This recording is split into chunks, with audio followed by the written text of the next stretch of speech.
आदरणीय दर्शकहरू, कार्यक्रम आउटलुकमा स्वागत छ।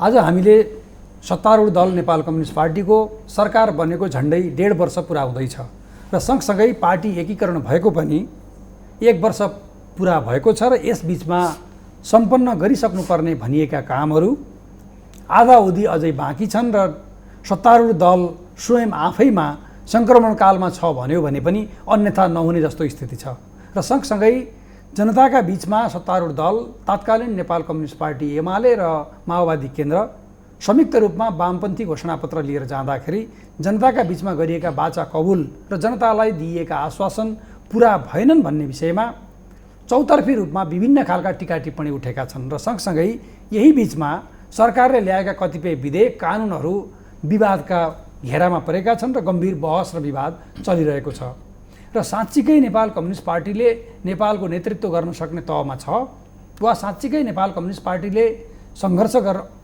गर्न जान्ने, आन्दोलन गर्न जान्ने तर सत्ता चलाउन साँच्चीकै नजान्ने नै तहमा पुगेको हो, वा यो पार्टीकै आफ्नो आन्तरिक भविष्य, उसको आफ्नो आन्तरिकै स्वास्थ्य कुन अवस्थामा रहेको छ भन्ने जस्तो प्रश्नहरू आम प्रश्न बन्न थालेका छन्। आज हामीले यिनै विषयमा विशेष गरी कुराकानीलाई केन्द्रित गर्नेछौँ।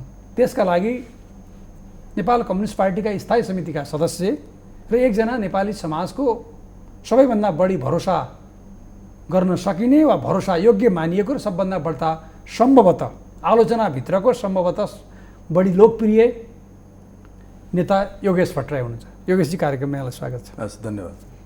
मैले अगाडि पृष्ठमा भने जस्तै आजको दिनमा सत्तारूढ दलको आन्तरिक स्वास्थ्य, साङ्गठनिक आन्तरिक स्वास्थ्य सही छ? अब धेरै खराब चाहिँ छैन, तर डक्टरहरूले एकदमै भनौँ न अपरेसनै गर्नुपर्ने, सर्जरी नै गर्नुपर्ने भन्ने प्रेस्क्रिप्सन पनि गरेका छैनन्। मलाई लाग्छ सामान्य औषधिमूलक गर्दा र खानपिनमा सामान्य ध्यान दिँदा बिग्रेको जति पनि छ त्यो ठिक ठाउँमा आउँछ जस्तो लाग्छ। जस्तो यसलाई मैले सोधेको खास गरिकन अगाडि मैले भने कि 75 जेठ 3 गते एकता घोषणा भयो र त्यसको 3 महिनामा मोटामोटी एकताको सबै काम सक्ने भनेर भनियो र अब आज 13-14 महिना क्रस गरिसक्दाखेरि पनि जनवर्गीय सङ्गठन र जिल्ला कमिटी प्रदेशसम्म एकताको घोषणा गरिएको छ। तर त्यसदेखि यता अझ खास गरिकन चुनावपछि चाहिँ भन्यो भने तपाईँहरूले बनाएको जेठ 3 गते घोषणा गरेको 451 सदस्यीय केन्द्रीय समितिमा मन्त्री भएका मान्छे बाहेक सबै एक हिसाबले बेरोजगार जस्तो हुनुहुन्छ र तपाईँहरूले अब राजधानीमा बस्ने वा स्थापित भएका नेताहरूले आफ्नो ढङ्गले बोल्ने केही गर्न त होला, तर को कहाँ जाने भन्ने भूगोलको काम जुन क्याडर बेस पार्टी भनिएका कुराले कसैले पनि छोएको छैन भन्न सकिन्छ र अरू सदस्यता रेकर्ड केही गर्नुभएको होला। तर यसरी 3 महिनामा सकिने भनेको काम 13 महिनासम्ममा गिजोलिनुको कारण के हो? यसमा दुईटा कारण छ। एउटा हाम्रो नेतृत्वको अनुभवसँग गाँसिएको कुरा हो। हाम्रो नेतृत्वको अनुभव भन्नाले यो खालको पार्टी एकताको अनुभव सम्भवतः नेपालको कम्युनिस्ट आन्दोलनको 70 वर्षको इतिहासमा यो पहिलो अनुभव हो। विगतमा पनि एकता नभएका होइनन् भए, जस्तो माले र मार्क्सवादीको एकता भयो, तर त्यो वैचारिक हिसाबले एउटै धार थियो। त्यस कारण त्यहाँ त्यति ठुलो मतान्तर गर्नुपर्ने कुराहरू थिएनन्। पछिल्लो कालमा एमाले माले विभाजित भयो तर फेरि एकता भयो। त्यो एकीकरण पनि त्यति ठुलो जटिलता किन भएन भने एकातिर माले धारको हिसाबले वामदेव कमरेडले प्रायः सबै कुरा छोडिदिइहाल्नुभयो। त्यसो हुँदा पुरानो एमाले धारलाई त्यति ठुलो टेन्सन भएन, होइन? धेरै ठुलो आकाङ्क्षा बोकेर वामदेव आउनु भएको थिएन नि। त्यसो हुँदा समस्या भएन। फेरि अर्को राजनीतिक वैचारिक धार एउटै थियो। यता तत्कालीन माओवादी केन्द्रतिर पनि एकताको अनुभव थियो। एकताको अनुभव कस्तो थियो भने त्यही स्कुलिङको एकताको थपिँदै आउने। तर यो चाहिँ बिल्कुल अलिकति भिन्न अनुभव के थियो भने हामी दुईटा अलग स्कुलिङबाट आएका कम्युनिस्ट पार्टीको एकता हो। एउटा शान्तिपूर्ण आन्दोलनबाट आएका, त्यसमा विश्वास गर्ने, त्यसको संस्कृति बनाउँदै आएका नेकपा एमाले हो। अर्को त्यो सशस्त्र सङ्घर्षबाट माओवाद भन्दै, सशस्त्र सङ्घर्ष भन्दै त्यो स्कुलिङबाट त्यो सभ्यता बनाउँदै, संस्कृति बनाउँदै, नेतृत्वको पनि त्यो ढङ्गले एउटा केन्द्रीकरण गर्दै आएको एउटा धार हो। त्यसो हुनाले यो एउटा अनुभवको हिसाबले पनि हामीमा केही कमी थियो होला, नेतृत्वमा केही कमी थियो होला भनेर मैले नेतृत्वलाई त्यो शङ्काको लाभ दिन चाहन्छु यसमा, त्यो कारणले। दोस्रो, नेतृत्वको जुन कार्यशैलीगत समस्या पनि यसमा छ। विशेष गरिकन हाम्रो अध्यक्षहरूले नै भन्छु अहिले मैले, अब अध्यक्षमा कुन अध्यक्षको कमी छ, कुन अध्यक्षको बढी छ भन्ने कुरा चाहिँ त्यो पछि बेग्लै कुरा हो, त्यो म त्यसरी माइन्युटली हेर्न पनि चाहन्न माइक्रो लेभलमा। अध्यक्षहरूले सुरुमा पार्टी एकतालाई जुन मोडलबाट लान खोज्नुभयो त्यो मोडल गलत थियो हैन। उहाँहरूले विशेष गरिकन अब यो एकता भनिसकेपछि हिजोका कमिटी सबै भङ्ग गर्ने र नयाँ मान्छेहरूलाई मनोनयन प्रक्रियाबाट ल्याउन खोज्नुभयो, त्यो एकदमै गलत थियो। किनभने पार्टी त भङ्ग भएको थिएन नि त हैन, पार्टी भङ्ग भएको थिएन। केन्द्रीय कमिटी चाहिँ सोलोडोलो हिजोको जस्तो छ त्यस्तै बस्ने, स्थायी कमिटी सोलोडोलो जस्तो छ त्यस्तै बस्ने, अध्यक्षहरू जस्तो छन् सोलोडोलो त्यस्तै बस्ने। अनि तलका कमिटीहरू चाहिँ तिमीहरू अब यो एकताको प्रक्रियामा सेक्रिफाइस गरेर छोड भनेर अध्यक्ष पनि हटाइदिने, सचिव पनि हटाइदिने, इन्चार्ज पनि हटाइदिने र नयाँ मान्छे ल्याउने। अब त्यो नयाँ मान्छे ल्याउनुको पछाडिको नियतमाथि पनि अहिले म प्रश्न उठाउन चाहन्न हैन। के नियतले ल्याउन खोज्नु भएको थियो त्यो आफ्नो ठाउँमा छ, तर यो बाटो नै गलत थियो। त्यो बेला नै हामीले के भन्यौँ भने यसरी नजाउँ, एउटा यो पार्टी एकता सँगसँगै कमिटीहरूको पनि एकता हो हैन। पार्टी एकता जसरी भयो कमिटीहरूको पनि एकता हो। किनभने केपी ओली कमरेड अध्यक्ष हुनु र प्रचण्ड कमरेड अध्यक्ष हुनुको लेजिटिमेसी के छ त वैधानिकता भन्दा उहाँहरू हिजोका अध्यक्ष हुन्। उहाँहरू दुवै आफ्ना पार्टी कमिटीबाट महाधिवेशनबाट अनुमोदित भएर आएका अध्यक्ष हुन्, निर्वाचित भएर आएका अध्यक्ष हुन्। त्यसैले उहाँहरूसँग त्यो चाहिँ लेजिटिमेसी छ अध्यक्ष हुनलाई। पार्टी स्थायी कमिटीको सदस्य म हुन लेजिटिमेसी के छ त भन्दा म हिजो स्थायी कमिटीमा थिएँ, निर्वाचित भएर आएको थिएँ। यदि त्यो लेजिटिमेसी मसँग थिएन भने सायद मनोनयनको प्रक्रियाबाट म स्थायी समितिमा नपर्न सक्थेँ, त्यो मलाई थाहा थियो हैन। त्यसैले उहाँहरूको लागि त्यो लेजिटिमेसी हुने, अरूको निम्ति लेजिटिमेसी नहुने भन्ने प्रश्न चाहिँ गम्भीर प्रश्न हुन्थ्यो। तर त्यो एउटा डेमोक्रेटिक अर्गनाइजेसन सञ्चालनको हिसाबले पनि त्यो ज्यादा पेचिलो प्रश्न हुन्थ्यो। त्यस कारण हामीले चाहिँ सुरुदेखि नै मापदण्डको कुरा उठायौँ। हिजोका अध्यक्ष छन् भने अध्यक्ष नै बनाऊ हैन, हिजोको सचिव छन् भने त्यही अनुसार उनीहरूलाई ट्रिट गरौँ, हिजोका इन्चार्ज छन् हैन, जे छ हिजोको व्यवस्था छ नि त त्यो सबै हाम्रो चाहिँ कम्प्युटरको रेकर्डबाट डिलिट त भएको छैन, कसैले हटाएको त छैन। भनेपछि यो मोडलबाट जाउँ। यो मोडलबाट जाँदा एउटा पाइपलाइनमा हालिदिएपछि त्यो पाइपलाइनभित्र सबै आइहाल्छन् र बरु छिटोभन्दा छिटो यो पार्टी सदस्यहरूको अभिलेखलाई व्यवस्थित गरिकन महाधिवेशनमा जाउँ भन्ने कुरा हामीले गरेको हो।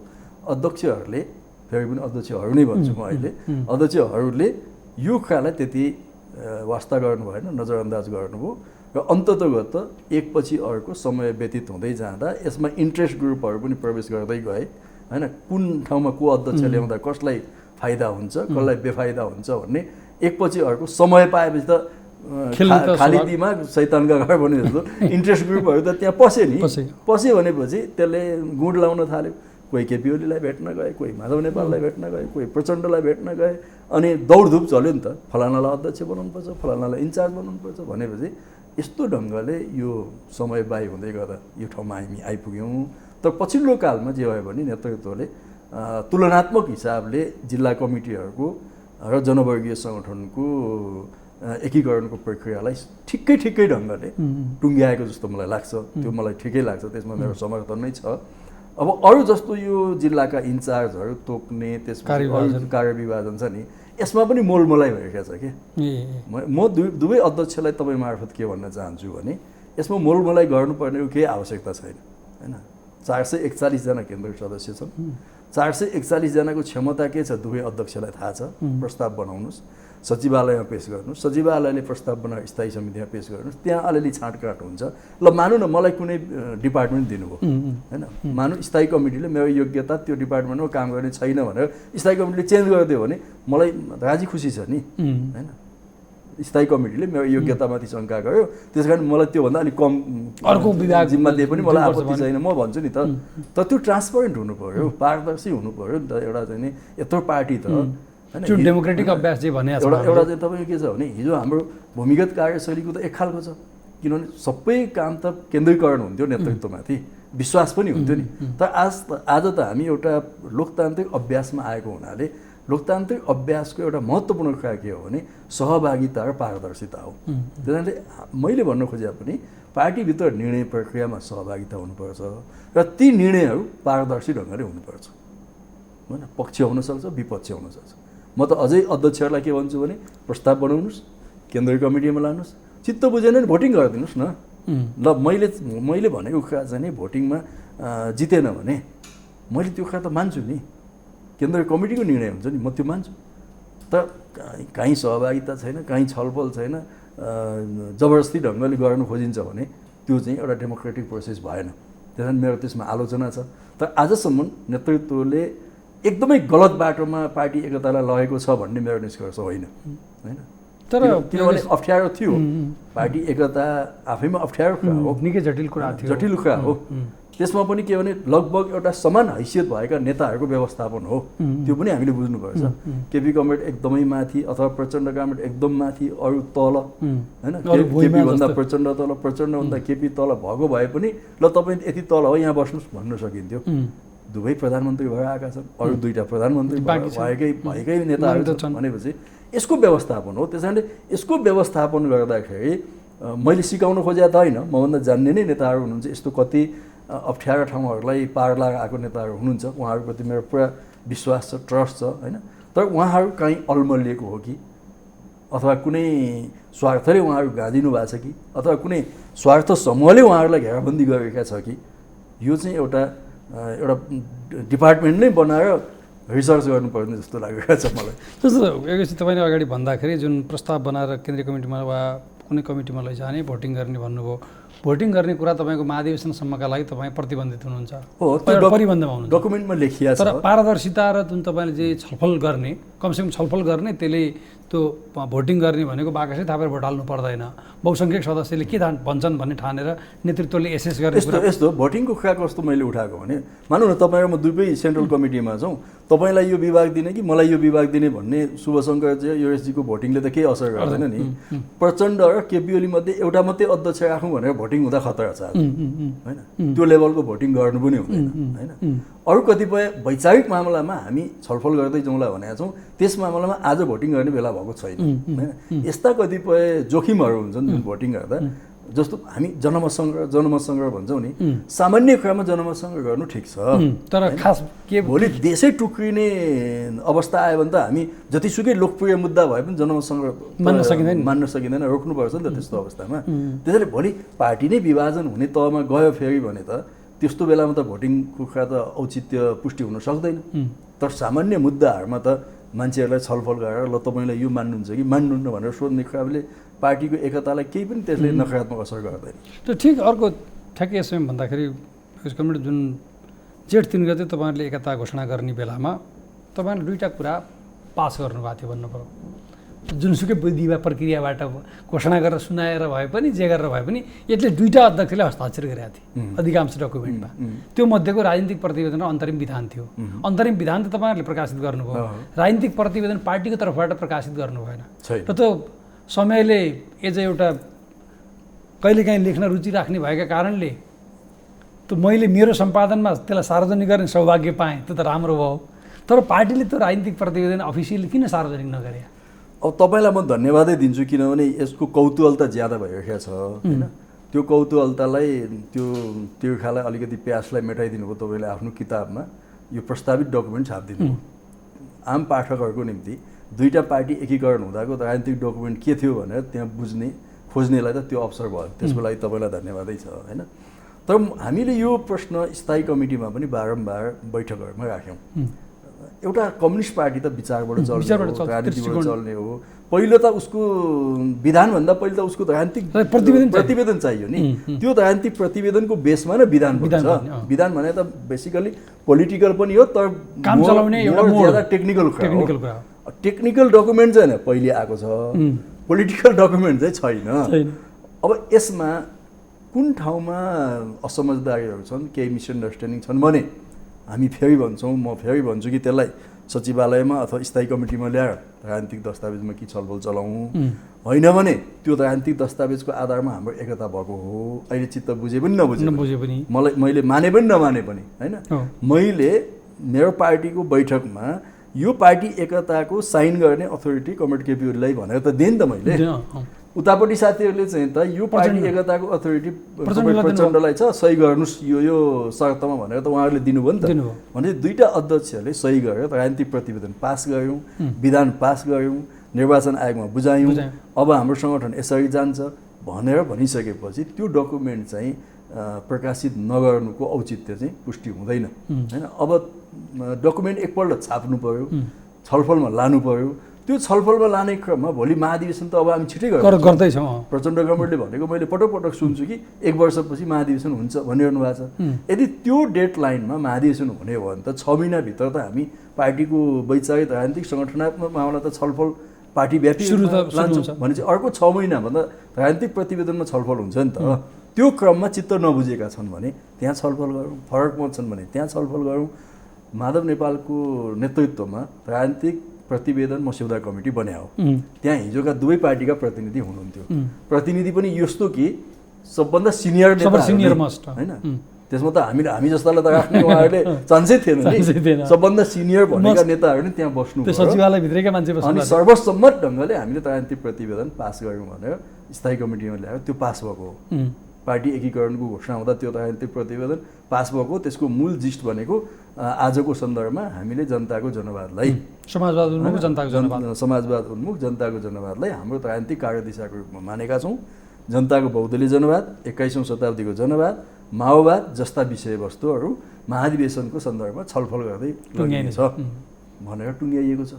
भने चाहिँ आजको हाम्रो राजनीतिक दिशा त त्यही हो। त्यो दिशाको आधारमा नै हामी छौँ भनेपछि त्यो डकुमेन्ट चाहिँ नल्याउनु पर्ने कारण चाहिँ म देख्दिनँ। ठ्याक्कै दस्तावेजकै सन्दर्भमा भन्दाखेरि मैले मेरो किताब लेख्ने बेलामा पनि एक ठाउँमा लेखेको छु कि बाटो मदनको चर्चा प्रचण्डको भन्ने एउटा उपशीर्षक अन्तर्गत खास गरिकन यति बेला नेपालको कम्युनिस्ट आन्दोलन आधारभूत रूपले पछिका सन्दर्भमा म जान चाहन्न, त्यसको छुट्टै विश्लेषण गर्नुपर्छ।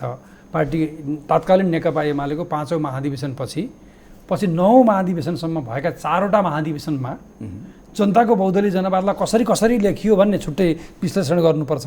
तर आधारभूत रूपमा जगमा टेक्दाखेरि 49 सालमा मदन भण्डारीले प्रस्तुत गरेको जनताको बहुदलीय जनवादका आधारभूत तत्त्वहरू जे हुन्, पुँजीवादी पार्टीहरूले समात्दै गरेको र कम्युनिस्टहरूलाई बदनाम विद्रूपीकरण गर्दै गरेको कुरालाई त्यसले एक हिसाबले छर्लङ्ग पारिदिएको थियो। यद्यपि चुनौती आज पनि छ, तपाईँले पार्टीको नाम कम्युनिस्ट भनेको कारणले, त्यस्तै खालका 1-2टा छस्राका गतिविधि भएका कारणले।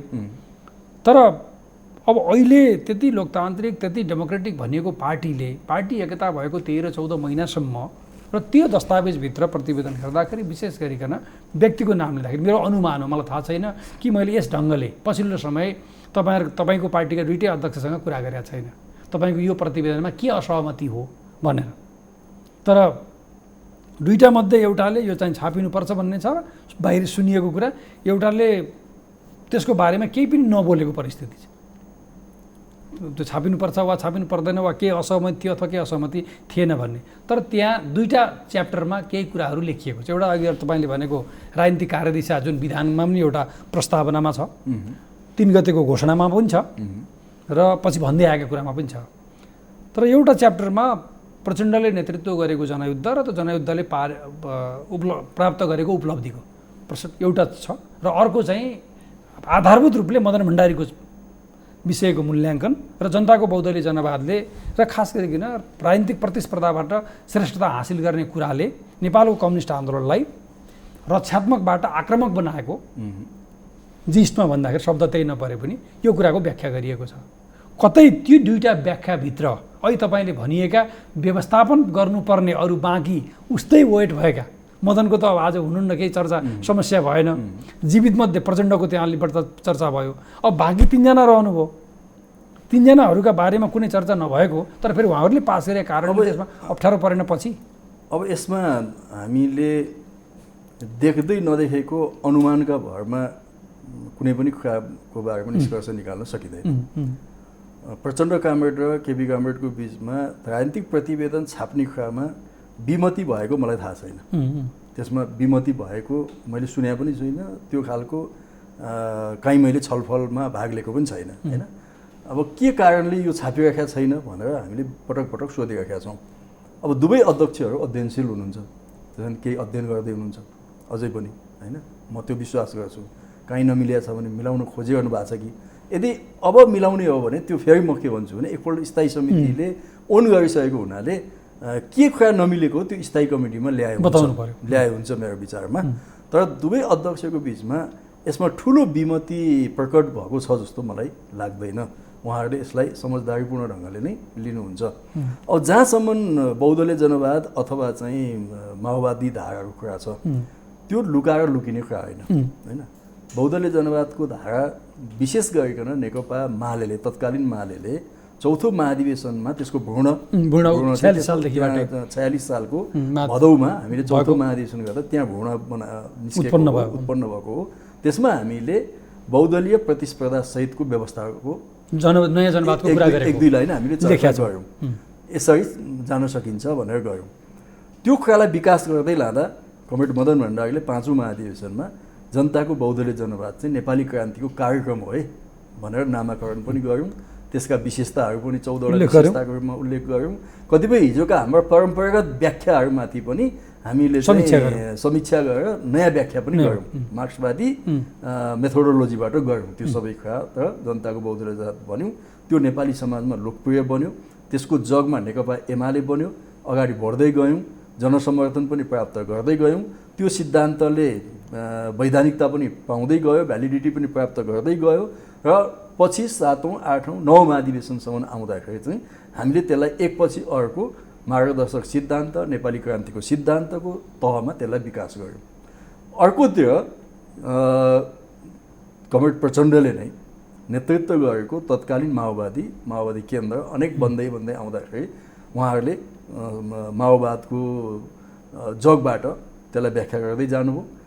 57 सालतिर पुग्दा उहाँहरूले 21औं शताब्दीको जनवाद 60 सालतिर पुग्दाखेरि त्यसको धेरै लामो व्याख्या त्यो डकुमेन्टमा हामीले देख्दैनौँ। 21औं शताब्दीको जनवाद भनिएको छ, त्यसको व्याख्या विश्लेषण धेरै गरेको छैन। त्यसको पछि उहाँहरूको तर्फबाट भएका मन्तव्यहरू स्टेटमेन्टहरू सबै हेर्दा के छ त विशेष गरी 69 मा भएको हेटौँडा महाधिवेशनमा आउँदाखेरि चाहिँ अब नेपाली क्रान्तिले एउटा चरण पुरा गरेको छ। अब हामी चाहिँ वैधानिक बाटोबाट शान्तिपूर्ण बाटोबाट र प्रतिस्पर्धाको बाटोबाट सरकारकै माध्यमबाट पनि प्रगतिशील सुधारका कामहरू गर्दै यो राजनीतिक क्रान्तिका उपलब्धिलाई रक्षा गर्दै समाजवादतिर जान सक्छौँ भन्ने निष्कर्षमा उहाँहरू आइपुग्दाखेरि हामीले पहिले भनेको निष्कर्ष पनि त्यही नै हो। 9औं महाधिवेशनमा हामीले एमाले धारबाट निकालेको निष्कर्ष पनि त्यही नै हो। हाम्रो पार्टी एकताको मिलनबिन्दु त त्यो हो नि त, सैद्धान्तिक जग त्यही नै हो होइन। केपी कमरेड र प्रचण्ड कमरेडको धेरै केमिस्ट्री मिल्यो, ल पार्टी एकता गरौँ भने त होइन नि। त्यसले काम गर्यो, म फेरि त्यसलाई त म नजरअन्दाज गर्दिनँ। यदि केमिस्ट्री नमिले हुन्थेन, त्यो केमिस्ट्रीले त धेरै काम गरेको हुन्छ। तर सैद्धान्तिक जग त यो हो। त्यहाँदेखि यो जगमा विमति गर्नुपर्ने कुरा छैन। हाम्रो चाहिँ अब लगभग व्याख्याको हिसाबले हामी एकै ठाउँमा आइसकेका छौँ। शान्तिपूर्ण बाटोबाट वैधानिक बाटोबाट जनतालाई सङ्गठित गर्दै होइन राज्यको पनि माथिल्लो निकायबाट काम गर्दै एउटा समाजवादी दिशामा जाने। अहिले हाम्रा नीति कार्यक्रम, अहिले हाम्रा बजेट, अहिले हाम्रा चाहिँ प्रदेशका सरकारहरू बेसिकल्ली यही नीतिबाट गाइडेड छन् नि त। उनीहरू जाँदैछन् नि त्यता जाँदैछन्। कोही फास्ट गतिमा गएका होलान्, कोही अलिकति बिस्तारै गएका होलान्, तर हामी त्यता जाँदैछौँ होइन। कमरेड प्रचण्डले पनि पटक भनिरहनु भएको छ अब हतियार उठाउने कुराको औचित्य सिद्धियो, अब चाहिँ भनेर बडा राम्रोसितले उहाँले भन्दै हुनुहुन्छ। भनेपछि दुईटा अध्यक्षको बिचमा त्यो तहको वैचारिक मतभिन्नता हुन्छ जस्तो मलाई लाग्दैन।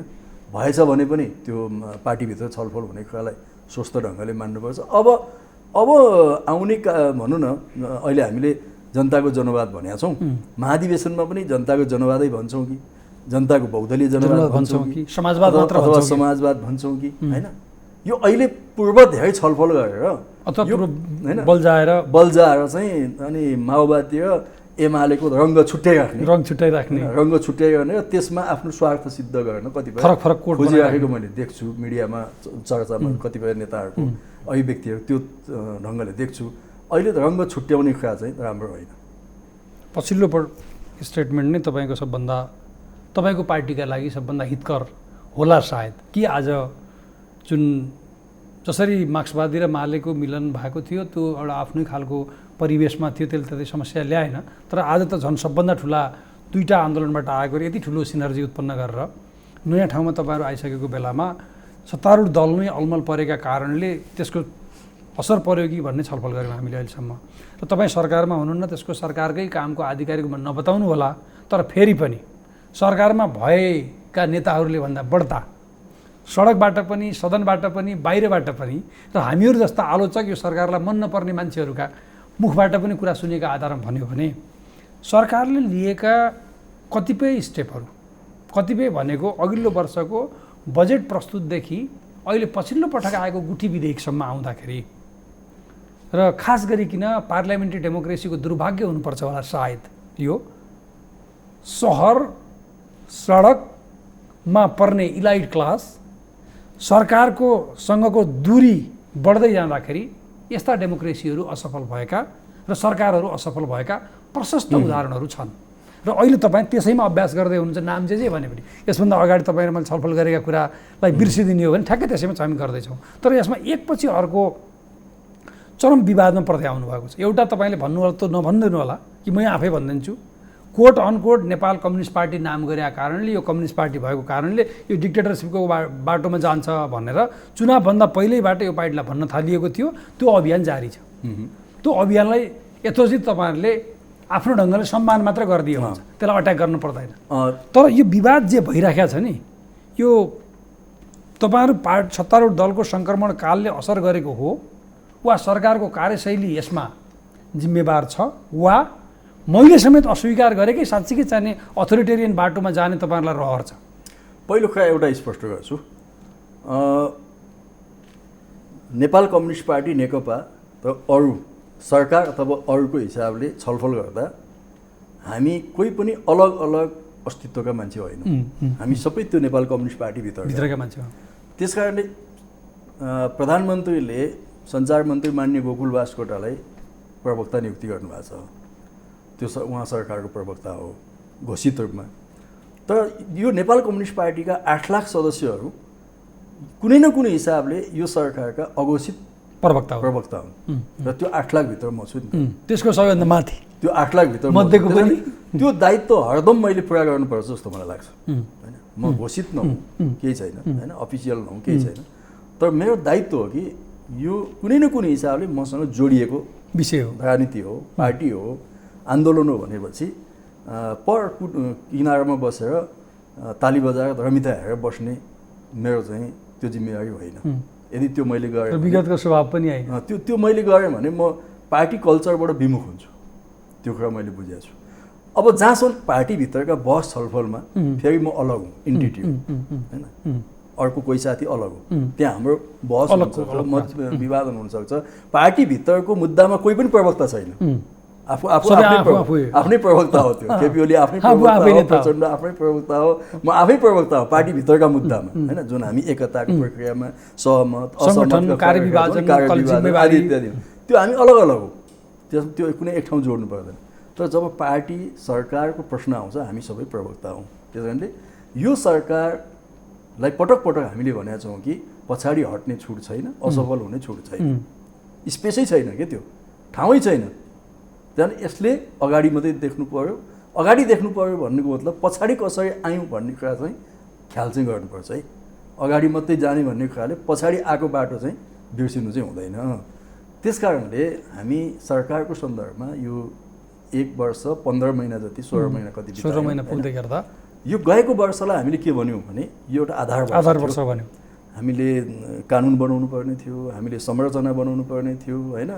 त्यो अटो रिक्सामा मुख्यमन्त्री हिँडेको पनि त देख्यौँ नि हामीले हैन। त्यो होला मजा त आयो, तर राष्ट्रको निम्ति इज्जत त होइन हैन। त्यो अटो रिक्सामा हिँडिरहेका मुख्यमन्त्रीहरूलाई हैन कमसेकम एउटा ठाउँमा ल्याएर सेटल गर्नु थियो। गाउँपालिकाहरू बनाएको थिए, नगरपालिका बनाएको थिए, त्यसलाई सेटल गर्नु थियो। 1 लाख निजामती कर्मचारीहरूलाई सङ्घ प्रदेश र स्थानीयमा लानु थियो। अझै पनि त्यो झमेला बाँकी छैन। हामीले चाहिँ वित्तीय विभाजन कसरी हुन्छ सङ्घीयतामा भन्ने सामान्य सिद्धान्त बनाएको थियौँ, तर अभ्यास त्यो गरेका थिएनौँ। त्यस कारणले वित्तीय विभाजन गर्दाखेरि प्राकृतिक स्रोत साधनमाथिको बाँडफाँड गर्दाखेरि प्रदेश सङ्घ र चाहिँ नै स्थानीय तहका बिचमा कतिपय कुरा मिलेका थिएनन्। त्यो पनि मिलाउँदै आयौँ र यो 1.5 वर्ष एउटा सेटलमेन्ट भयो भन्ने मलाई लाग्छ मोरलेस के सम्पूर्ण नभए पनि एउटा औसतमा एउटा जग चाहिँ निर्माण भयो सेटलमेन्ट भयो अब यो 76-77 को आउने वर्ष चाहिँ हामीले परिणाम देखाउँछौँ भनेका छौँ है हैन प्रधानमन्त्रीले पनि पटक पटक भन्नुभयो विकासको वर्ष प्रधानमन्त्रीको त्यो स्टेटमेन्टलाई म समर्थन गर्छु त्यो देखाउनै पर्छ अबको यो 76-77 मा र यो बजेट र नीति कार्यक्रम त्यता सोझिएको पनि छ अघिल्लो बजेट र नीति कार्यक्रमले उत्साह ल्याएन नै साँच्चै भन्नुहुन्छ भने त्यसमा पार्टीभित्र पनि धेरै छलफल भयो हाम्रै सांसद साथीहरूले द्रष्टमा गएर किताब च्याते जलाए अनेक गरे नि त हैन अनेक गरे त्यो असन्तुष्टि हो नि त संसदीय दलमा खुवात राखे बैठकमा खुवात राखे अनेक ढङ्गले साथीहरूले चाहिँ सांसद साथीहरूले यसरी जान सकिँदैन भनेपछि यो वर्ष नीति कार्यक्रम र बजेट तुलनात्मक हिसाबले विगतभन्दा राम्रो आएको छ अझै यसले हाम्रो अपेक्षा कति पुरा गर्छ बेग्लै कुरा हो त्यसो हुनाले यो नीति कार्यक्रम र बजेटको सफल कार्यान्वयन गर्दाखेरि अर्को वर्षको जेठ 15 गते बजेट पेश गर्ने बेलासम्म पुग्दा हामीले एउटा राम्रो परिणाम र जनतालाई सन्तोषजनक ठाउँमा लान्छौँ र जनतालाई के विश्वास दिलाउँछौँ भने यो पार्टी यो सरकार गलत दिशामा जान्छ कि हामीलाई भड्खालामा हाल्छ कि यिनीहरूको बोली मात्रै रहेछ कि काम नगर्ने रहेछन् कि भन्ने कुरा होइन रहेछ यिनीहरूले काम चाहिँ गर्ने रहेछन् है भनेर एउटा राम्रो शुभ सङ्केत चाहिँ यो 1 वर्षमा हामी दिन्छौँ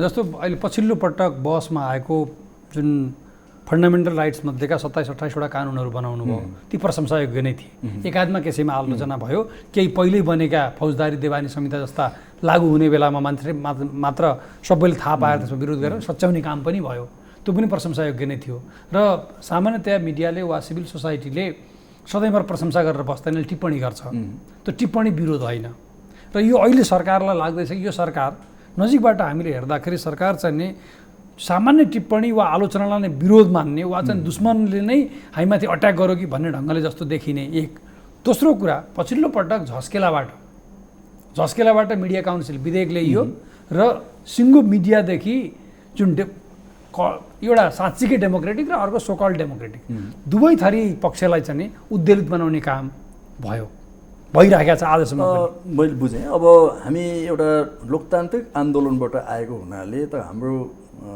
हामीले त्यही सभ्यता पनि सिक्दै आएको हुनाले एउटा लोकतान्त्रिक पार्टी सरकारको मुख्य चरित्र चाहिँ वार्ता संवाद हुन्छ डायलग त्यसले डायलग चाहिँ टुटाउँदैन डायलग चाहिँ नटुटाउँदाखेरि कतिपय विमतिका कुरा पनि सहमतिमा ल्याउन सकिन्छ तर पछिल्लो कालमा के छ भने हाम्रो साइडबाट पनि खासमा सरकारको साइडबाट पार्टीको साइडबाट जिम्मेवारी नभएर पनि हुनसक्छ तोकिएको परिभाषित होइन त्यो कारणले पनि हुनसक्छ पर्याप्त डायलग चाहिँ भइरहेको छैन किनभने हरेक सोसाइटीका प्रत्येक अङ्ग प्रत्यङ्गसँग सरकारले डायलग चाहिँ गरि नै राख्नुपर्छ त्यो टुट्न दिनु हुँदैन कि तर बिचमा अलिकति टुटे जस्तो लाग्छ होइन अब त्यसमा प्रधानमन्त्रीले पनि त्यसलाई रिभ्यू गर्नु होला मेरो अपेक्षा त्यो छ अब कतिपय चाहिँ नियतवश विरोधहरू भएका छन् पहिला मैले विधेयकको सन्दर्भमा के भन्छु भने कतिपय विधेयकहरू सरकारले ल्याउँछ त्यो ल्याउने उसको अधिकार हो अहिले कतिपय बुद्धिजीवीहरू के भन्छन् भने मानिसहरू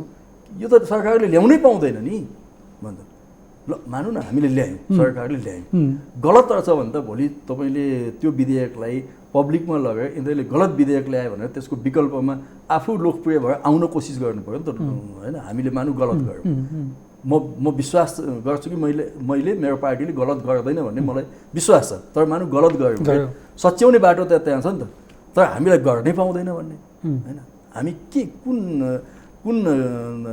उपग्रहबाट आएका हौँ त हामी यही धरतीबाट आएका हौँ यही प्रक्रियाबाट आएका हौँ जनताबाट अनुमोदित भएर आएका हौँ त्यसमा हामीलाई घमण्ड छैन तर हामीले त गर्न पाउने वैधानिक अधिकार र पोलिटिकल लेजिटिमेसी सहित आएका छौँ नि र यहाँ नेपाली जनताले मात्रै भोट हालेर अनुमोदन गरेका हामीलाई होइनन् विश्व जनमतले पनि तिमीहरूले लोकतान्त्रिक ढङ्गले आयो है भनेर एक्सेप्ट गरेको कुरालाई हामीसँग अधिकारै छैन जस्तो गरेर भन्छन् हो हामी त्यो विरोध अलग कुरा त्यो अलग कुरा त्यसैले कतिपय विधेयकसँग आएका गाँसिएका पक्षहरू यदि हाम्रो पार्टीसँग हाम्रो सरकारसँग हामीले बोकेको सिद्धान्तसँग नसुहाउने कुरा छन् भने हामी त्यसलाई सच्याउँछौँ हैन कुनमा सच्याउँछौँ अहिले धेरै व्याख्या नगरौँ चाहे त्यो मिडिया काउन्सिलमा होस् चाहे गुठीमा होस् चाहे युनिभर्सिटीकोमा होस् चाहे अरू कुनै जति पनि आएका छन् ती सबै हामी सच्याउँछौँ तर यहाँ अर्को गलत नियतबाट मान्छे प्रभोग के गरेका छन् भने यो कम्युनिस्टको सरकार हो, यसलाई काम गर्न दिनु, यसलाई घेराबन्दीमा राख्नुपर्छ, यसलाई ट्र्यापमा पार्नुपर्छ, हरेक कुरा चाहिँ यही बेला उठाउनुपर्छ। म एक दिन हेरेँ टेलिभिजनमा, हेर्नुहोस् है, सारा चाहिँ युनिभर्सिटीका पूर्व भिसीहरू बसेर के भनेछन् भने यो विश्वविद्यालयको कुलपति चाहिँ प्रधानमन्त्री हुने कुरा हटाउनु पर्यो।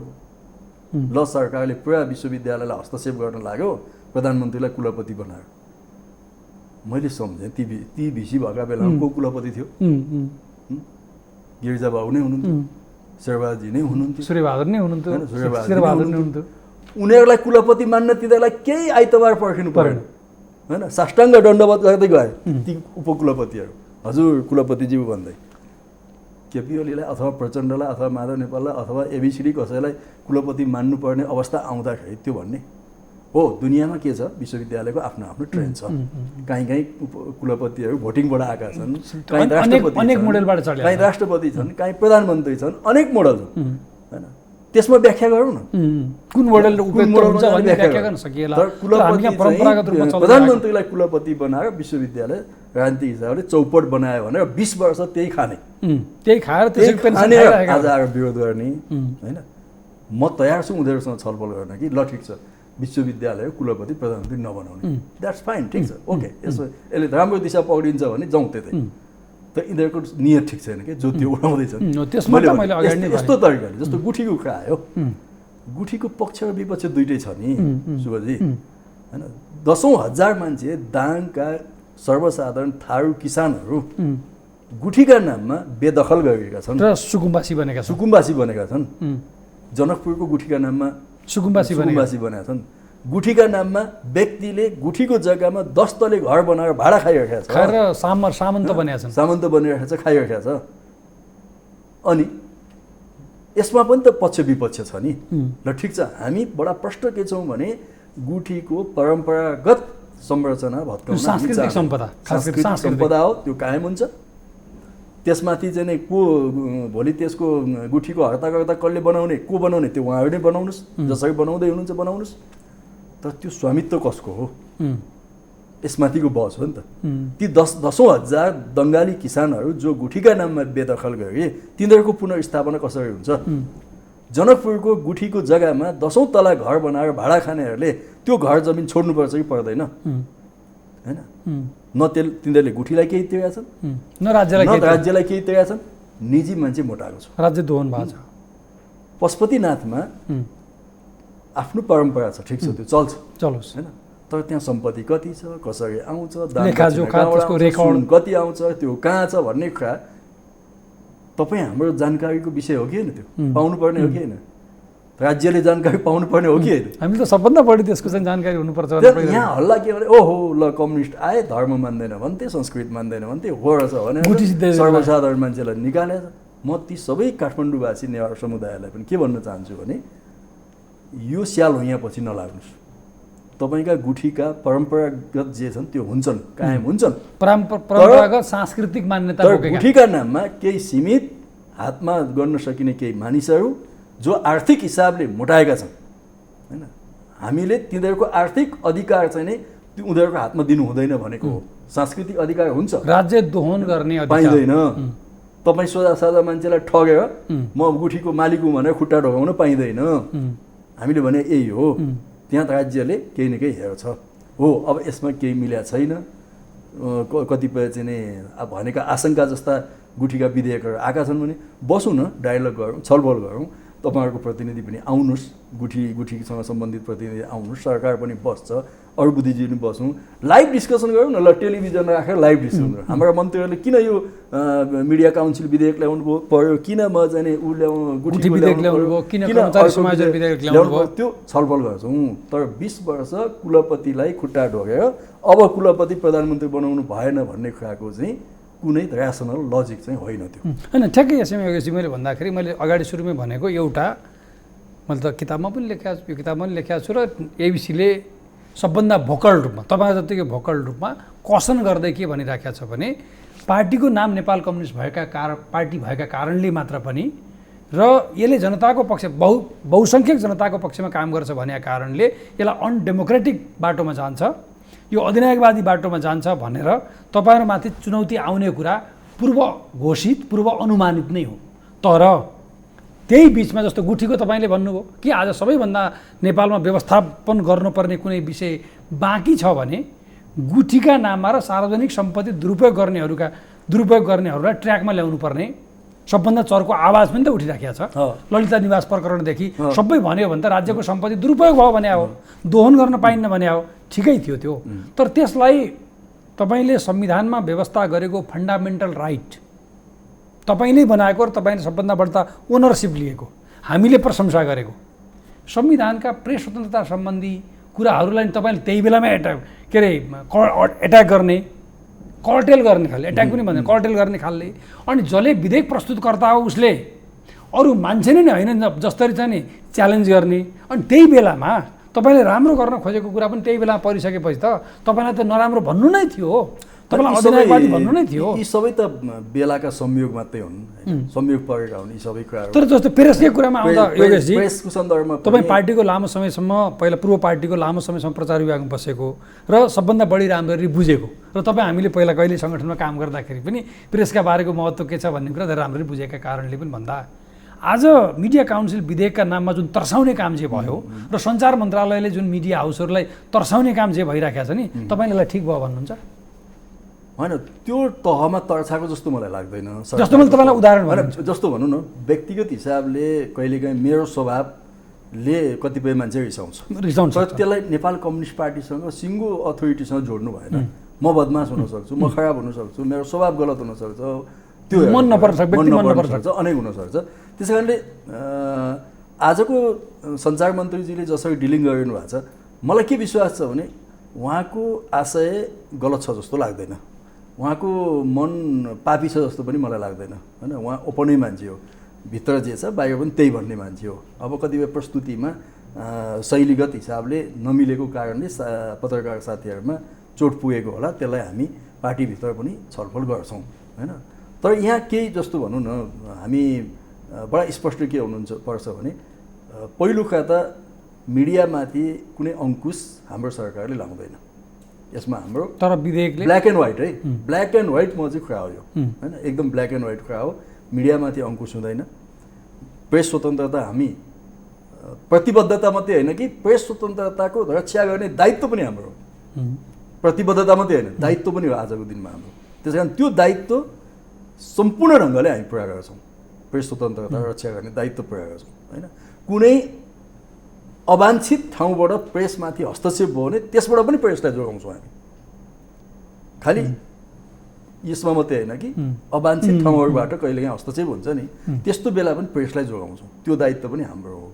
र प्रत्येक मिडियाकर्मी, श्रमजीवी अथवा जोसुकै होस्, उसको व्यक्तिगत हिसाबले रक्षा गर्नु पनि राज्यको दायित्व हो। त्यो पनि हामी गर्छौँ। सम्पादकीय स्वतन्त्रता, अभिव्यक्ति स्वतन्त्रता, यी सबै हाम्रा चाहिँ प्रतिबद्धता हुन्। त्यसप्रति हाम्रो सरकार पूर्णतः त्यही दिशातिर जान्छ, अगाडि बढ्छ। अब कन्टेन्टमा जस्तो मिडिया काउन्सिल बनाउने कि नबनाउने, होइन, मिडिया काउन्सिल कस्तो बनाउने, यसका दुनियाँमा अनेक मोडलहरू छन्। हामी एउटा तटस्थ, निष्पक्ष, स्वायत्त खालको मिडिया काउन्सिल बनाउँछौँ। त्यो बनाउँछौँ।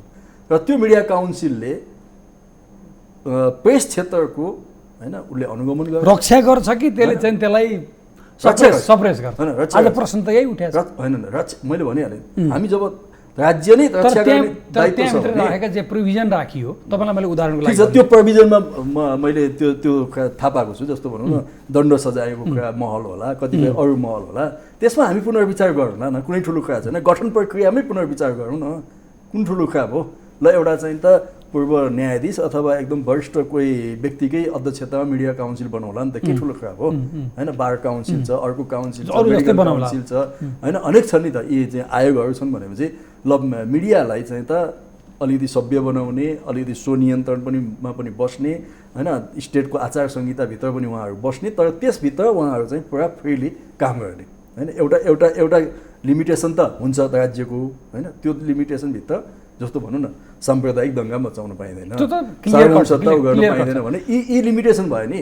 यो लिमिटेसनभित्र प्रेसले पूर्ण स्वायत्तताका साथ काम गर्छ। त्यो खालको मिडिया काउन्सिल हामी बनाउँछौँ। ठिक छ। यदि अहिले प्रस्तुत भएको विधेयकमा त्यो कुरा प्रष्ट ढङ्गले आएको छैन भने पटक पटक सरकारको ध्यान आकर्षण भएको छ, प्रधानमन्त्रीको पनि विभिन्न ढङ्गले ध्यान आकर्षण भएको छ, हामीले पनि ध्यान आकर्षण गरेका छौँ। हाम्रा चाहिँ कार्यवाहक प्रधानमन्त्रीजीले अलिकति कन्सल्टेसन पनि गर्नुभएको छ मिडिया साथीहरूसँग, संसदीय दलको पहल कदमीमा पनि छलफलहरू भएका छन्। त्यस आधारमा यसलाई कसरी समृद्ध बनाउने त भनेर भोलि हामी एउटा संसदीय अभ्यासको क्रममा संसदीय प्रक्रियामै यसलाई सुधारेर लान सक्छौँ। जस्तो अब धेरै साथीहरूले यसलाई फिर्ता लिनुहोस् भन्नुभएको छ नि बाहिर, फिर्ता लिने पनि प्रक्रिया हुन्छ, लिउँला। अथवा त्यसलाई चाहिँ अहिले आवश्यक छैन भने ठिकै छ, त्यहाँ संसद सचिवालयमा दर्ता भएको छ, अहिले संसदमा लगेर टेबल नगरौँला अथवा राखौँला, केही गरौँला, होइन, अनेक उपाय हुन्छन्। तपाईँहरू जस्ता 10 जना साथीको टोली बनाएर ल यसमा के संशोधन छ लिएर आउनुहोस् त भनेर तपाईँको संशोधन मेरो संसदीय दलको अनुमतिमा मैले हाल्न सक्छु नि, र त्यो संशोधनै भोलि पास भएर जान सक्छु।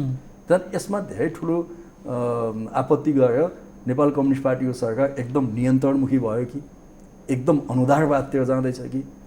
हामी अनुदारवादतिर जाँदैछौँ, हामी व्यवहारमा एकदम लचक जान्छौँ, सिद्धान्त पनि हाम्रो खुल्ला छ। यसमा म एकदम हाई अनर गर्दै योगेशजी तपाईँलाई भन्छु कि गाउँघरमा हामीले सबभन्दा बढी सुन्ने गरेको भनाइ छ नि, कहावत, मुखमा राम राम बगलीमा छुरा भयो जस्तै।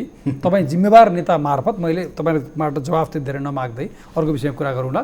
जानकारी मात्र गराउन चाहन्छु कि गत वर्षको मात्र रिभ्यू गर्यो भने गत वर्ष जेठ 15 गते बजेट प्रस्तुत भयो र त्यो सरकारले आफ्ना कर्मचारीलाई जम्मा 1% तलब वृद्धि गर्यो। तर असोज 30 गते, गत वर्षको असोज 30 गते नेपालका मिडियालाई ठिक पार्ने भन्ने नियतका साथ 25% तलब वृद्धि गर्नुपर्छ मिडियामा भनेर फरमान जारी गरियो। त्यसको फरमानको रूपमा माघ 25 गते फेरि सञ्चार मन्त्रालयले अर्को परिपत्र जारी गरेर प्रेस पास समेत पनि रोकियो र मेरो स्याटेलाइट टेलिभिजन पनि आज पनि अन्डर थ्रेटमा छ कि यदि डेडलाइनमा तैँले पैसा पठाइनस् भने तेरो टेलिभिजनको लाइन काट्छु भनेको छ र जुनसुकै बेला काटिन सक्छ। र सञ्चार मन्त्रालयले स्याटेलाइटको पैसा पठाउने एप्रुभल समेत पनि रोकिया छ व्यवहारमा, र त्यसपछि प्रेस पास पनि रोकिया छ, रोकिया छ। त्यही बेलामा झस्केलाबाट मिडिया काउन्सिल विधेयक आयो, त्यसमा पनि चाहिएन। र सँगसँगै अगाडि तपाईँले भन्नुभयो कि यो डेमोक्रेटिक आन्दोलनमा, प्रोग्रेसिभ आन्दोलनमा वा यो संविधान निर्माणमा सबभन्दा बहस पैरवी सारा चिज गरेका तपाईँ हामी जस्ता यो ज्ञानेन्द्रकालीनदेखि सबै प्रकारका भुक्तमान भएका मानिसहरू र त्यसमा गर्व गर्ने मानिसहरूलाई सबभन्दा दुःख लाग्ने, सबभन्दा मान्छेले त्यो के भएछ यस्तो भन्ने जस्तो तहमा आउँदाखेरि राजतन्त्र बिउताउनुपर्छ भनेर भन्ने, हिन्दू राजसंस्थाको वकालत गर्ने मानिसहरू वा महाशयहरूले चाहिँ सञ्चार मन्त्रालयलाई घेरा हाल्ने वा सरकारलाई घेरा हाल्ने वा सरकार तिनीहरू मार्फत रमाउने केही उदाहरणहरूले नेपाली समाज तर्सेकै छ भन्ने तपाईँहरूले नोटिसमा राख्नु होला। अब यस्तो छ, अब बालुवाटारमा अथवा सञ्चार मन्त्रीको कार्यालयको नजिक म छैन, त्यसो हुनाले नजिक को छन् म त्यो बताउनु नोटिसमा राख्नु होला भने गठन गरेका राजनीतिक हिसाबले एउटा पार्टी कल्चरको हिसाबले बालुवाटारको अथवा कुनै पनि मन्त्रालयको फ्रन्ट लाइनमा फेरि म छु पार्टी कल्चरको हिसाबले, तर अरू हिसाबले म त्यो घेराको नजिक छैन। मैले जति पनि कुरा बोल्छु मेरो राजनीतिक धर्मको आधारमा पार्टीको धर्मको जस्तो तपाईँले मिडियाको खास गरी मिडिया हाउसको आर्थिक पक्षसँग उनीहरूको दयनीय अवस्थासँग जुन जोडेर ल्याउनु हो, यसमा म यति भन्न सक्छु मेरो पार्टीको तर्फबाट तर सरकारको पनि एउटा प्रतिनिधि, अवैधानिक प्रतिनिधि भनौँ न, अवैधानिक भन्दा नि अवैधानिक प्रतिनिधिको हिसाबले भन्दाखेरि सरकारले मिडिया राम्रो काम गर्दैछ, त्यसले राम्रो सूचना दिँदैछ, राम्रोसितले त्यो चल्दैछ, क्रिटिकल्ली छ, सरकारको पनि आलोचना गर्छ, अरूको पनि आलोचना गर्छ, एउटा राम्रो स्थापित मिडिया हाउस छ, तर उसको आर्थिक अवस्थाको कारणले त्यो मिडिया हाउस बन्द हुन लाग्यो भने बन्द हुन दिनु हुँदैन, त्यो बचाउनुपर्छ सरकारले। त्यस कारणले त राज्य चाहियो नि। तपाईँको अभिभावक को हो त? घरको अभिभावक त बुबा आमा हुन्छ, तपाईँको पेसाको अभिभावक को हो त? राज्य हो नि। त्यो राज्यले तपाईँलाई त्यो बेला हेर्छ नि। जस्तो अमेरिकामा भन्नुहोस् न, एकदमै उन्माद निजीकरण व्यापारीकरण हो। यो अनेक कारोबारले गर्दा ब्याङ्कहरू डुब्न लाग्यो। ओबामाले के गर्नुभयो? बेल आउटको घोषणा गर्नु। बेल आउट गर्ने पैसा थिएन उहाँसँग। चीनसँग पैसा चाहिँ ऋण लिएर आफ्ना ब्याङ्कहरू बचायो होइन। ब्याङ्कहरू त बचाउँछ राज्यले भने, तपाईँ त एक किसिमले भन्नु न, मिडिया हाउस भनेको त भोलिन्टियरली होइन गैर नाफामूलक संस्था हो नि। नाफामूलक संस्था त बचाउँछ, व्यावसायिक संस्था त बचाउँछ। टार्गेट लिएर यति % नाफा लिने भनेको संस्थालाई त बचाउन जान्छ राज्य भने, स्वयंसेवी संस्थालाई बचाउँछ नि त। त्यसले यसमा यदि न्यूनतम पारिश्रमिकको कुरा हो, अरू कतिपय कुरा हो भने राज्यले यसमा के दायित्व बोक्नुपर्छ त्यो हामी छलफल गरौँ। मिडिया हाउसले के दायित्व बोक्ने हो त्यो छलफल गरौँ। त्यहाँ एउटा काहीँ न काहीँ नेगोसिएसनको बिन्दुमा आइन्छ, जस्तो लोक कल्याणकारी विज्ञापन अथवा अरू कुनै होला, अरू कुनै उपाय हुन्छ। नोटिसमा मात्र राज्यसँग के हुन्छ भने 10औं उपाय हुन्छन्। त्यो उपायबाट नेपालका 100वटा चाहिँ टेलिभिजनहरू बचाउँ, किनभने यिनीहरूले नेपालको राष्ट्रियतालाई सम्वर्धन गरिरहेका छन्, नेपालको राष्ट्रिय एकतालाई बचाइरहेका छन्, सही सूचना जनतालाई दिइरहेका छन्। मिडिया चाहिँ आजको सन्दर्भमा जनताको लागि बरु चाहिँ मान्छे गाँस छोड्न सक्छ, टेलिभिजन नहेरिकन बस्न सक्दैन भनेपछि यो त मान्छेको जीवन पद्धति भयो नि त। भनेपछि यस्तो इन्स्टिट्युसनलाई बचाउनुपर्छ भन्ने राज्यले कुनै न कुनै उपाय निकाल्छ। त्यसमा मैले जस्ट नोटिसमा राख्नुलाई मात्र भनेको कि तपाईँ एउटा पार्टीको जिम्मेवारी नेता भएका कारणले यो परिस्थिति छ, तपाईँ मार्फत दर्शकलाई नै मैले जानकारी गराएको र सँगसँगै अर्को पनि जानकारी गराइदिन्छु मैले कि नेपालमा यो सरकारलाई, यो सरकारका कुनै मन्त्रालयलाई वा कुनै मन्त्रीका प्रति नेपालका मिडियाको कसैको लाइक वा डिसलाइक, कोही कालो गोरो सेतो हरियो पहेँलो रातो होचो अग्लो भएका कारणले कुनै आग्रह पूर्वाग्रह छैन। तर के मात्र छ भने चुनाव दाबीका साथ भन्ने नेपालमा स्वघोषित सरकारले स्वघोषित रूपमा घोषणा गरिएका ठुला मिडिया र सरकार विरोधी भनिएका मिडियामा कोही पनि कुनै पनि कामदार कर्मचारी र श्रमजीवी पत्रकार शोषित छैन।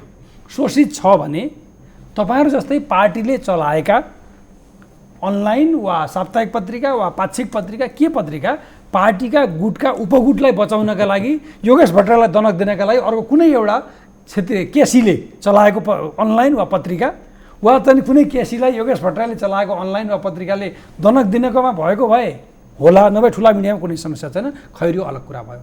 म अब अन्तिममा योगेशजी जुन यो 1 वर्ष 15-16 महिनाको रिभ्यू गर्दाखेरि जे नेकपाको सरकारका प्रति आशा आकांक्षा जनतामा थियो नि र हामीले एसेस गर्दाखेरि हामीलाई अब अहिले सरकार मन नपर्न थाल्या भएर हामी पूर्वाग्रही भएर हो कि तपाईहरु सत्तारूढ दलकै नेताका हैसियतले भन्दाखेरि पनि जनतामा जुन प्रकारको उत्साह सृजना हुन्छ भन्ने आशा गरिया थियो नि, जुन उमङ्ग थियो नि 74 सालको निर्वाचनको समयमा एक खालको चौतर्फी उमङ्ग थियो। त्यो बेला कोही पनि विरोधी थिएन, कुनै पनि मिडिया हाउस विरोधी थिएन। स्थिर सरकार सबैले भनेकै थियो, थाई सरकार सबैले भनेकै थियो र सबैलाई थाहा थियो कि दुईटा वामपन्थी पार्टी मिलेपछि अब थाई सरकार वामपन्थीहरुकै हुन्छ भन्ने। तर आज 15-16 महिनामा आइपुग्दाखेरि जनतामा किन उत्साह आउन सकेन? अब ठ्याक्कै यो कुरा हामीले प्रधानमन्त्रीसँग पटक पटक भनेका छौँ। प्रधानमन्त्रीलाई फेरि पनि भन्छु, उहाँ भोलि पर्सि कहिले आउँदै हुनुहुन्छ, एकपटक अकुपाइड माइन्डले होइन, अकुपाइडेड माइन्डले होइन कि ओपन माइन्डले पार्टीको स्थायी कमिटीसम्म बसेर यो 15 महिनाको राम्रो समीक्षा गरौँ। आग्रह पूर्वाग्रहलाई मुक्त भएर छोडिदिउँ। केपी ओलीसँग मेरो कुनै आग्रह नराखिकन, केपी गभर्मेन्टले अर्को कोसँग कुनै आग्रह नराखिकन होइन, हामी मुक्त भएर समीक्षा गरौँ। हामीले प्रधानमन्त्रीलाई पटक पटक भनिरहेका छौँ। म आज पनि भन्छु, केपी ओली चढेको डुङ्गामा म छु होइन, होला उहाँसँग मेरो केही विमति होलान्, असहमति होलान्, उहाँको पनि मसँग केही रिजर्भेसन होला नि, त्यो बेग्लै कुरा, तर डुङ्गा त एउटै छ, पल पर्यो। म फुत्किने, केपी ओली डुब्ने, यो त हुन सक्दैन होइन। कि हामी सकुशलसँगै पर जान्छौँ, निस्किन्छौँ किनारमा, कि हामी सर्लक्कै सबै त्यहीँ फस्ने हो। त्योभन्दा अर्को दोस्रो बाटो त छैन होइन। लौ केपी ओलीको डुङ्गामा पाल पर्यो भनेर म ताली बजाएर बसेँ भने त म पनि डुबिँदै राखेको हुन्छु। त्यस कारण यो प्रवृत्तिबाट माथि उठेर एकपल्ट हामी समीक्षा रिभ्यू गर्नै पर्ने छ भन्ने परिस्थितिमा प्रधानमन्त्रीलाई भनेका छौँ, रिभ्यू गर्नुहोस्, कहाँ नीतिगत हिसाबले डिफेक्ट छ सच्याउँ, संरचनागत डिफेक्ट छ सच्याउँ, जिम्मेवारी दिने ठाउँमा डिफेक्ट छ जिम्मेवारी चेन्ज गरौँ अरू कतिपय डिफेक्ट छन् भने सच्याउँ र अर्को 1 वर्ष हेरौँ ल। सच्याएर गएपछिको 1 वर्ष हेरौँ न त। अनि फेरि रिभ्यू गरौँला। सच्याएर गएपछिको 1 वर्ष तपाईँ हेर्नुहोस्, म ग्यारेन्टीका साथ प्रधानमन्त्रीलाई भन्छु, योभन्दा बेतालको शक्ति निर्माण भएन छ भने तपाईँले भन्नु होला। शक्ति निर्माण हुन्छ नेपाल कम्युनिस्ट पार्टीको। त अहिले हामी जुन काम चलाउ ढङ्गले, जुन तरिकाले होइन, सर्वत्र लथलिङ्ग जस्तो भएर गइरहेका छौँ, होइन, एकले अर्कोलाई अविश्वास गर्ने, आफ्नै पार्टीभित्र यता र उता गर्ने, होइन, मिडियामा आएर झगडा गर्ने, उता गएर झगडा गर्ने, एकले अर्कोलाई चाहिँ नि अनेक कड्के नजरले हेर्ने, यो तरिकाले चाहिँ रिजल्ट आउँदैन। त्यसै कारण हामी रिजल्ट राम्रो ल्याउने हो भने कार्यशैली पनि राम्रो बनाउनु पऱ्यो, बदल्नु पऱ्यो, टिम वर्क गर्नु पऱ्यो, टिम स्पिरिट बनाउनु पऱ्यो। केपी ओली प्रधानमन्त्री हुनुहुन्छ, आज पनि हुनुहुन्छ, भोलि पनि हुनुहुन्छ। उहाँको नेतृत्वमा मलाई विश्वास छ कि कमरेड प्रचण्ड पार्टी अध्यक्ष हुनुहुन्छ, आजका टप सिनियर 2जना नेताहरू, अरू नेताहरू पनि हुनुहुन्छ, माधव नेपाल, झलनाथ खनालजी, वामदेवजी, सबै योगदान गरेका नेताहरू हुनुहुन्छ नि त, होइन। त्यसो हुँदा उहाँहरूले सबैले योगदान दिन्छु भनेकै छ। त्यस कारणले प्रधानमन्त्री र पार्टी अध्यक्ष 2जनाले एकपल्ट समीक्षाको बाटो खोलाउनुहोस्। र बडा महत्त्वपूर्ण कुरा भन्नु र अगाडि थोरै सङ्केत गर्नुभयो कि आज हामीले यति धेरै कुरा गरिसक्दाखेरि र एउटा पार्टीको जिम्मेवार नेताले थोरै कुटनैतिक अलिकति ओपन नै भएर धेरै कुरा तपाईँले यहाँ गर्नुभयो। र अन्तिम बताइदिनुहोस् कि धेरै मान्छेलाई लाग्ला तपाईँ क्वेसन नसोध्यो भने सायद मिलेर प्रश्न सवाल जवाफ गरेछन् कि भन्ने पर्ला। यति बेला सत्तारूढ दलका लागि सरकार आलो पालो कति समयमा हो कि होइन, अब कति महिना बाँकी छ कि छैन, वा चाहिँ नि आज चाहिँ नि कोट अनकोटमा जब भन्ने कि नभन्ने अगाडि पनि तपाईँले सङ्केत गर्नुभयो, वा चाहिँ नि अर्कोलाई इरिटेट गरौँ, अर्को जनताको जनवादै मात्र भनिराख्नु पर्ने कि अथवा समाजवाद भन्ने कि भन्ने बहस ठुलो कुरा हो कि अहिले आफूले गरिरहेको कर्मका बारेमा उठेका प्रश्नका बारेको अहिले भनेको रिभ्यू प्रधान हो। अब यस्तो छ कि हेर्नुहोस्, अब प्रचण्ड कामरेड र केपी कामरेडले पार्टीका हामीलाई काम नदिएको हुनाले हामीले के गर्ने त भन्दा तपाईँले 2.5 वर्ष छोड्नुपर्छ भन्नु पऱ्यो मैले, अथवा छोड्नु हुँदैन भन्नु पऱ्यो अर्कोले फेरि के भन्न जानु पऱ्यो। किन त फुर्सद छौँ नि त हामी, होइन। यदि यो नभन्ने हो भने काम दिनुहोस् न त, काममा जान्छौँ नि। यो तपाईँहरूका डकुमेन्ट के छन्, त्यो आए कुन बेला तपाईँहरूले सार्वजनिक गर्ने हो, कुन बेला पार्टी सार्वजनिक भइसक्यो, तपाईँले आफ्नो किताबमै छापिदिन्छ, उहाँहरूले विमोचन गर्नुभयो, शुभकामना दिनुभयो भने चाहिँ ती डकुमेन्टको बारेमा ल अब हामीले यसो गरेका छौँ, ल पार्टीले यसमा के भन्छ त भनेर ल्याउनुहोस्, छलफल गर्नुहोस्। अब त्यो गर्नु भएन भने त यस्तै पार्टी त राखिराख्नुभयो भने त, होइन, अनि यस्तै विषयमा कनिका छर्न त जानु पऱ्यो भने के गर्ने त, होइन। मान्छेलाई त के गर्ने त, मान्छे त्यसै बस्नु सक्दैन। एउटाले यो त बौद्धले जनवाद छोड्न लाग्यो भनेको छ, अर्कोले माओवाद छोड्न लाग्यो भनेको छ, अनि एउटाले माओवादको झन्डा उठाउन जान्छ, अर्कोले बौद्धले जनवादको झन्डा उठाउन जान्छ। यो गर्न त हामी यहाँ आएका होइनौँ नि, यो गर्न हामी गर्नु थियो भने हामी यहाँ आउनै हुन्थेन, उतै गरिराखेको भए चलाइराखेको आफ्नो आफ्नो डम्फु थियो, धन्दा चलाइराखेको थियो, होइन, धन्दा चलाइराखेको भए आज मैले केपी ओली प्रचण्ड भन्नै पर्ने थिएन नि, एउटा एक शब्दमा केपी ओली मात्रै भन्थेँ नि, केपी ओलीले मलाई पेल्नु भयो अथवा मैले केपी ओलीलाई पेलेँ, यही मात्रै भन्थ्यौँ नि हामी। आज प्रचण्ड पनि किन जोडिनु भयो त भन्दा हामी यी झन्डालाई छोडेर एउटा नयाँ झन्डा बनाएर आएका छौँ भने चाहिँ यसलाई बोकेर जाउँ, होइन। यसमै हाम्रो चाहिँ पार्टीको स्वास्थ्य पनि छ। अघि तपाईँले सोध्नु भएको थियो सुरुमा, पार्टीको स्वास्थ्य पनि यसमै राम्रो छ, मुलुकको स्वास्थ्य पनि यसमा राम्रो छ। यसमा जाँदाखेरि अघि मैले भने जस्तो समीक्षाका ढोकाहरू पनि खोल्दै गएर काहीँ बिग्रिया छ भने त्यसलाई चाहिँ नि राम्रो बनाएर, होइन, रिपेयर गरेर पनि जानुपर्ने हुन्छ। त्योभन्दा अर्को बाटो हामीसँग छैन। अर्को वर्षको नीति कार्यक्रम र बजेट प्रस्तुत गर्दा हामीले ग्राफमा, चार्टमा, डाटामा हाम्रा उपलब्धिहरू देखाउनुपर्छ। हस्, यहाँलाई धेरै धेरै धन्यवाद।